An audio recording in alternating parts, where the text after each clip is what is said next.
You've written quite a lot of notes on looking at the impact from this. How will it adversely impact the price of oil?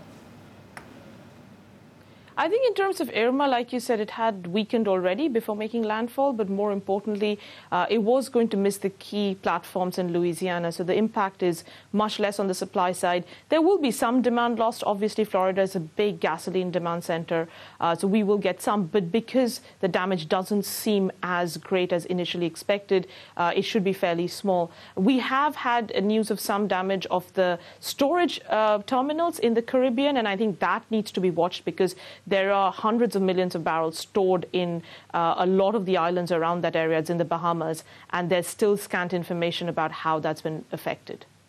Amrita, how quickly can we assess actually how much the impact on demand is? It's going to take a little bit of time, but I think it's fair to assume that gasoline demand will weaken. So say, for instance, in the past during Katrina and Rita, you had gasoline demand falling month on month quite easily, anywhere between 100 to 400,000 barrels per day. So for Harvey, for instance, we are estimating 150,000 barrels per day, month on month of lost demand for gasoline. Diesel is trickier because obviously it falls off initially, but then you have a lot of reconstruction activity and then it bounces back. So it's really gasoline demand that is going to get lost, depending on how many days the rain kind of doesn't subside for. Yeah, and at the same time, Hurricane Harvey is still dampening gas demand, right, on the Gulf Coast because a lot of the refineries, aren't back online yet? Oh, absolutely. I mean, the issue with Harvey is that the biggest problem is going to be in the international market. Some of the Port Arthur refineries are still offline.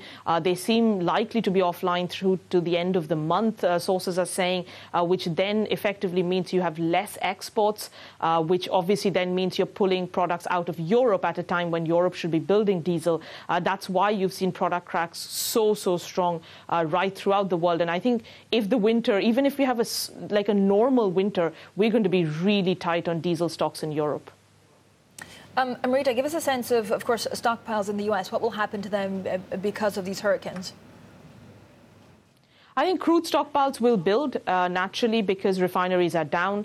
However, product stocks will decline very sharply. Again, not just because the refineries are down, but like I was saying, Europe is now sending barrels to Latin America, which is what the U.S. Gulf Coast would do. So the East Coast is now being deprived of products. So it's very bullish for products markets, less so for WTI markets and crude in the U.S. because that's obviously bottled up since the refineries are offline. You will get more exports out of the U.S., but generally much more weaker crude markets in the U.S., at least in the near term, up around Cushing, not in the Gulf Coast area, of course.